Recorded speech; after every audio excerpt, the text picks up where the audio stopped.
हरे कृष्णा, राधे राधे। आज हम आपको माघ मास का 6वां अध्याय सुनाएंगे। दत्तात्रेय जी बोले, अब मैं तुमसे एक पूर्वकालीन इतिहास कहता हूँ। राजन, पहले सतयुग में नेषद नामक नगर में हेमकुंडल नाम वाला कुबेर के सदृश धनी वैश्य रहता था, जो कुलीन, अच्छे कर्म करने वाला, देवता, अग्नि और ब्राह्मण की पूजन करने वाला था। वह खेती तथा विशेष खरीद बिक्री का व्यापार करता था। वह गौ, घोड़े, भैंस आदि का पालन करता था और दूध, दही, छाछ, गोमय, घास, लकड़ी, फल, मूल, नमक, पीपल, धान्य, साग, तेल, अनेक प्रकार के वस्त्र, धातु, गुड़, चीनी आदि अनेक वस्तु बेचा करता था। उसने इस प्रकार बहुत सा धन इकट्ठा कर लिया। बुढ़ापा आने पर वह सोचने लगा कि संसार क्षणिक है। उस धन के 6ठे भाग से उसने धर्म के काम किए। भगवान विष्णु का मंदिर, शिवालय बनवाया, समुद्र सदृश तालाब, बावड़ी खुदवाए, बेर, पीपल, आम, जामुन, नीम आदि के जंगल तथा सुंदर बगीचे लगवाए। सूर्योदय से सूर्यास्त तक वह दान करता था। नगर के चारों ओर उसने सुंदर प्याऊ भी लगवाए। हे राजन, पुराणों में जो प्रसिद्ध दान थे वह नित्य प्रति किए। तदंतर वह पापों का प्रायश्चित कर देवता तथा अतिथि पूजन में लगा रहता है।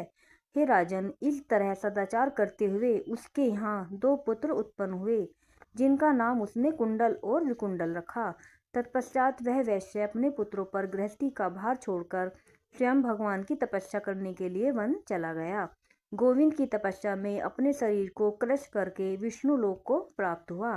तब हे राजन, उसके दोनों पुत्र रूप और धन के मदमस्त होकर गंदे व्यसनों में तल्लीन होकर पर स्त्री गमन करते तथा सैकड़ों वैश्याओं के साथ रहकर अनेकों व्यभिचार करते, नित्य खुशामदी, ज्वारी, पहलवान और धूर्तों की संगति में रहते, अच्छे वस्त्र पहनकर कस्तूरी के तिलक लगाए, फूल माला और मोती के हार धारण किए। ये दोनों घोड़ा, हाथी, रथ इत्यादि पर चढ़कर पिता के धन को लुटाकर नष्ट करने लगे। प्रतिदिन भोग विलास में लीन होकर अपने घर पर पड़े रहते, कुपात्रों में धन खर्च करते रहते। उन्होंने न तो सत्पात्रों को न तो दान दिया, ब्राह्मणों को न दान दिया तथा न कभी भगवान विष्णु की ही पूजा की। इसी प्रकार थोड़े दिनों में ही उनका सब धन नष्ट हो गया। इतना ही नहीं, बल्कि वे अति दरिद्री और दुखी हो गए।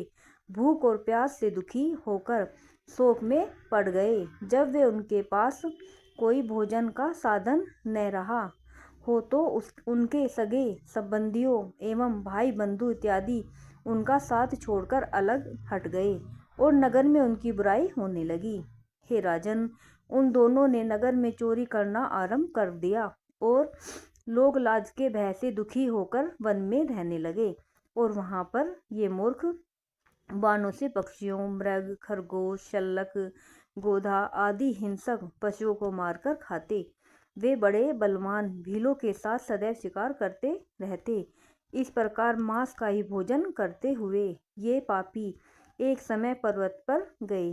हे राजन, उनमें से बड़े को तो सिंह ने मारकर खा लिया और छोटे को सांप ने डस लिया। तब यमराज के यमदूत उन दोनों को बांधकर यम के पास ले गए और कहने लगे कि महाराज, आज्ञा दीजिए, इन दोनों पापियों के साथ क्या व्यवहार करेंगे। राधे राधे।